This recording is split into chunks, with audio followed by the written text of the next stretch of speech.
I am Casey, a 25-year-old office worker. I met with my husband Sid, who is 2 years older than me, when I was in university. He fell for me first after we met at a university event and eventually started going out. We got married after 5 years of dating. I never imagined that I would separate from him. In just 3 months after exchanging our vows, this was because of my mother-in-law. She was bullying me shortly after we got together. She lived on her own 30 minutes away from our apartment. Due to her being only 50 years old, I assumed she had so much energy left that she would drive all the way to ours without any advance notice on the weekends. Every single time she had something to say about how I was taking care of the house.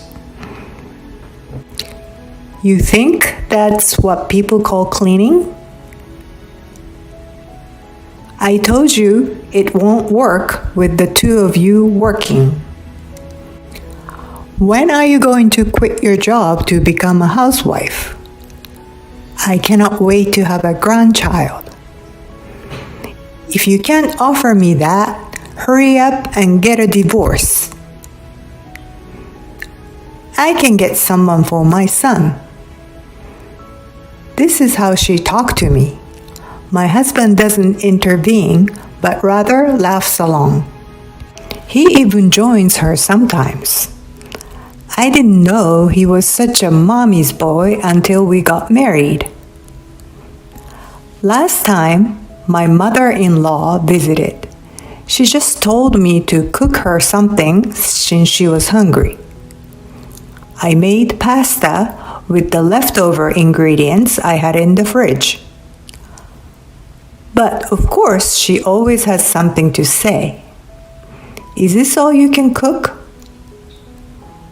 When I was young, I always made sure that I had enough ingredients from home.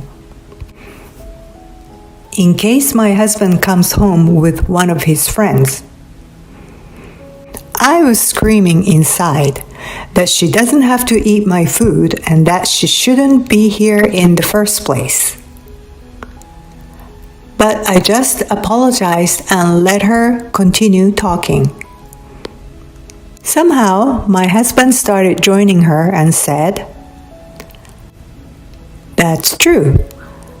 Let's make sure we stock more ingredients." Huh?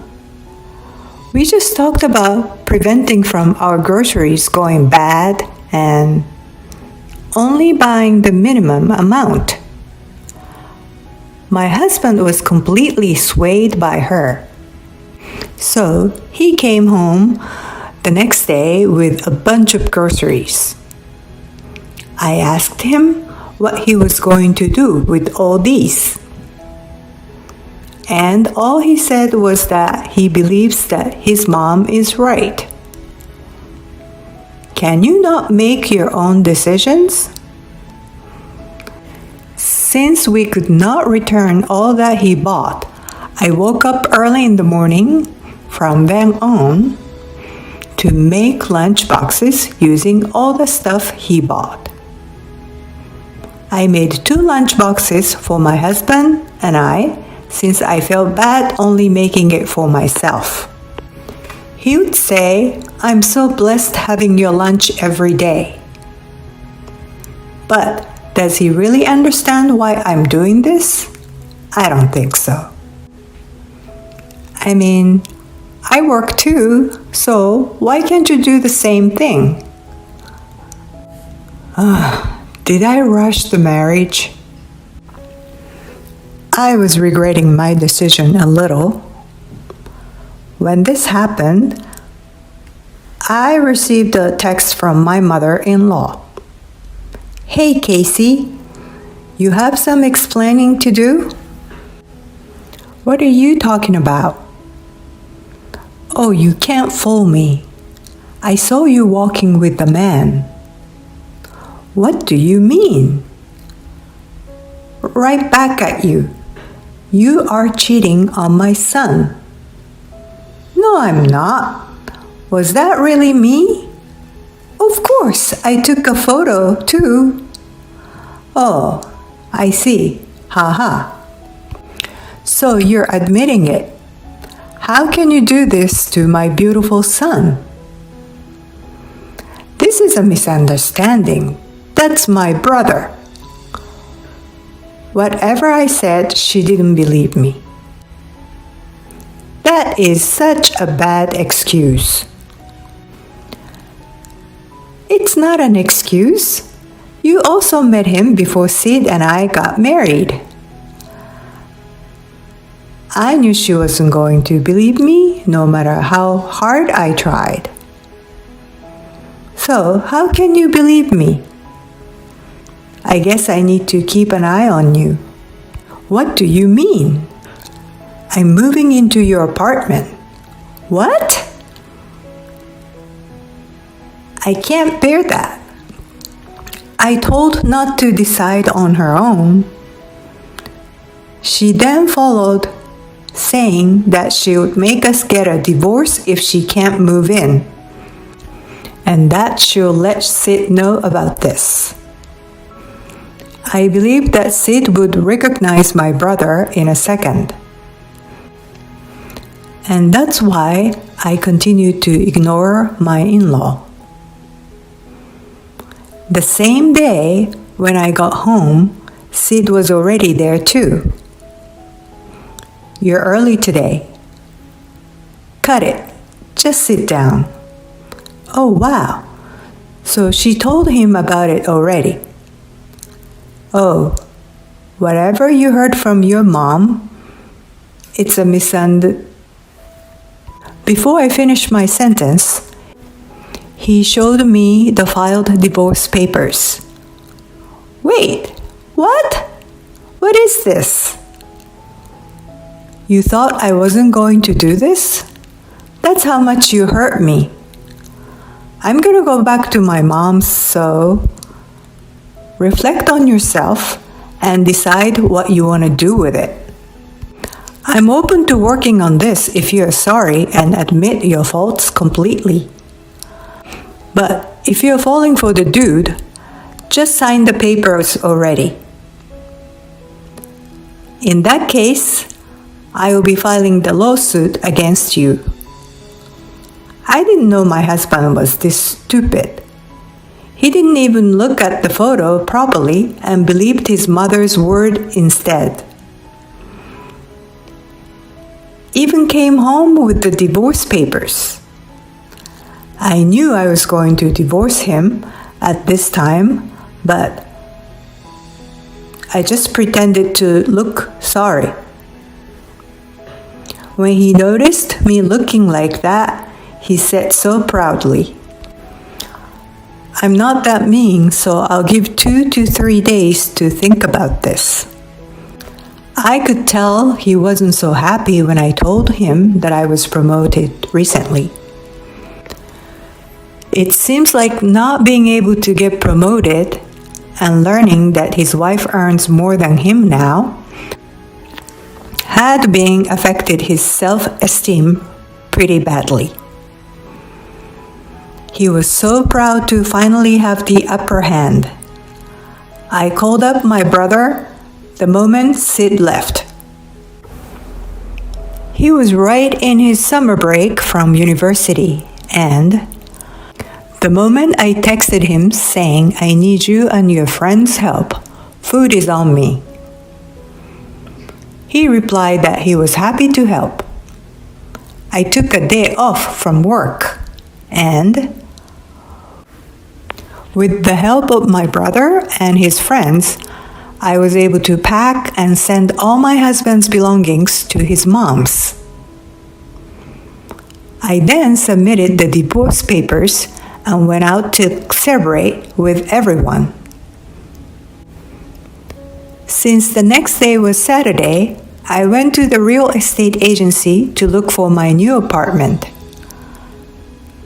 I found a good one, so I decided on that spot. My belongings were also packed when my brother and his friends came over, so I sent out my belongings so that I could start living there as soon as possible. The next day, I got a call from my ex-husband. Have you been? Got a chance to reflect on yourself? Yes, I gave it a thought and submitted the papers. I sent all your stuff to your mom's. Huh?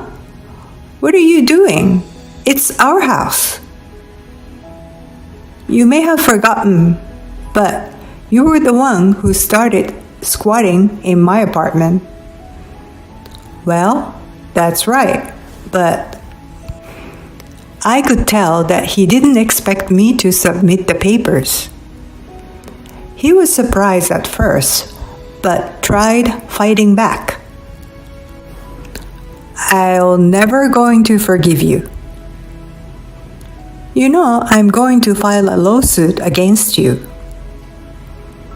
You will regret this. He was losing it, so I told him this. So, you believe everything that your mom says, huh? Do you even see the photo properly? Photo? I forwarded the photo my mother-in-law sent me the other day. What the? Yeah, that's my brother. I told your mom so many times, but of course she never believed me. What? What? So, I never cheated and I don't owe you a lawsuit. Wait, I didn't know. We don't have to get divorced if you never cheated in the first place. Huh? You think that we can just go on with our life after all that you've done? You only believed your mom and never bothered listening to me. You went so far as signing the papers.